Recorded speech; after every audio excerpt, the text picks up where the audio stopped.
wabarakatuh. Saya Anissa Nela Kanaya dari kelas 10 MIPA 3. Assalamualaikum warahmatullahi wabarakatuh. Nama saya Ayu Dwi Farisa dari 10 IPA 3. Assalamualaikum warahmatullahi wabarakatuh. Saya Cut Amalia Hasanah dari kelas 10 MIPA 3. Assalamualaikum warahmatullahi wabarakatuh. Saya Deva Yolanda Putri dari MIPA 3. Assalamualaikum warahmatullahi wabarakatuh. Saya Vika Marianda dari MIPA 3. Nama saya Evia Friani dari 10 MIPA 3. Saya Aisyah Najiah dari kelas 10 MIPA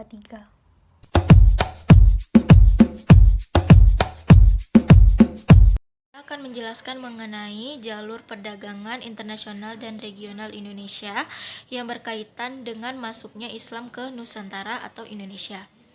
Jalur perdagangan internasional dan regional dikarenakan Indonesia mempunyai letak yang strategis dan mempunyai potensial terhadap perkembangan kebudayaan, dan juga didukung oleh faktor lautan yang merupakan sebagai jalur pelayaran antar pulau, sehingga para pedagang internasional menggunakan jalur tersebut untuk menjadi sarana jalur pelayaran antara wilayah yang dituju. Salah satunya para pedagang Arab yang membawa ajaran Islam lalu berkembang di Indonesia. Hubungan pelayaran dan perdagangan antara Nusantara dengan Arab pun meningkat menjadi hubungan langsung. Aktivitas perdagangan dan pelayaran di Samudra Hindia semakin ramai. Baghdad menjadi pusat pemerintahan, sehingga perdagangan di Teluk Persia menjadi lebih ramai dengan kedatangan para pedagang. Sejak abad ke-8, para pedagang Arab mulai masuk ke Kepulauan Indonesia dalam rangka perjalanan ke Cina.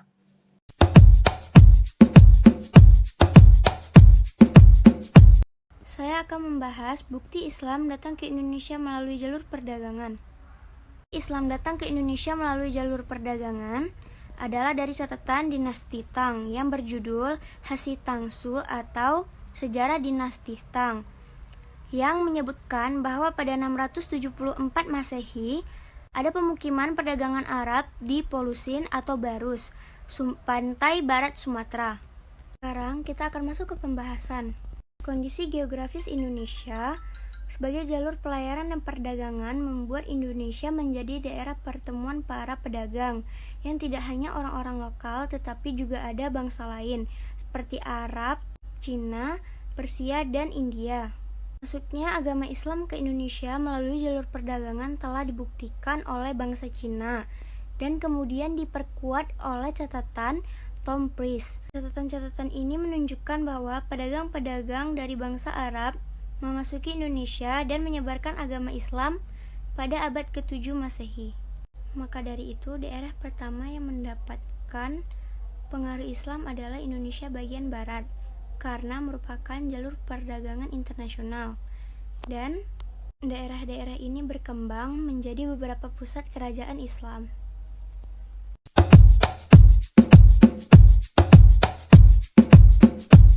Saya akan membahas perkembangan jalur transportasi dan perdagangan internasional di Indonesia. Dahulu Indonesia pernah menjadi jalur transportasi dan perdagangan yang menghubungkan Cina dan India. Karena hal itu, bangsa Eropa melakukan penjajahan dan sampailah di Nusantara, dan mengadakan perdagangan dengan jalur transportasi lautan, karena Indonesia adalah negara maritim yang mudah dilalui dan dijangkau melalui perairan. Zaman sekarang, jalur perdagangan internasional di Indonesia masih banyak dilalui oleh negara Asia dan negara asing. Oleh karena itu, semakin hari semakin pesat. Samudra Hindia merupakan salah satu perairan yang paling tenang dan paling mudah untuk dilalui. Oleh karena itu, bagian barat Indonesia merupakan bagian yang paling mudah untuk melakukan transportasi internasional. Jadi, zaman perdagangan ini dilalui oleh zaman Sutera, dan kemudian bergabung pada bangsa Eropa, dan kemudian barulah bangsa-bangsa lain yang bergabung untuk melakukan interaksi perdagangan internasional.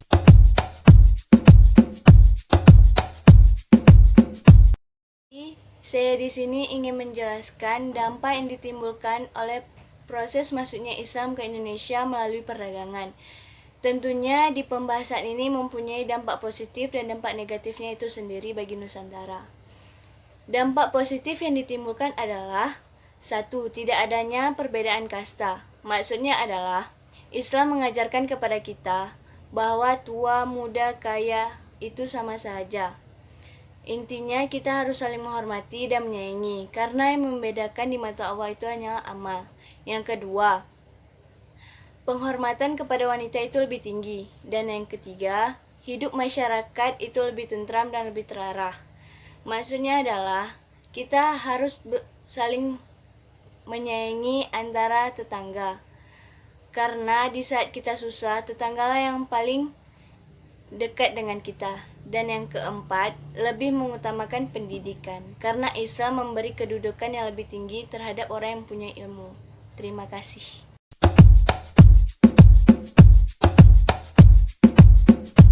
Di sini saya akan menjelaskan tentang dampak negatif masuknya Islam ke Nusantara. Yang pertama, seringkalinya terjadi perselisihan antara umat beragama. Yang kedua, kehidupan masyarakat antar Nusantara tidak bersatu melainkan bersifat kedaerahan. Yang ketiga, dampak negatif, yaitu dalam aspek ekonomi. Yang pertama, mulai hilangnya sistem rimba. Dalam aspek pemerintahan, yaitu berdirinya kesultanan.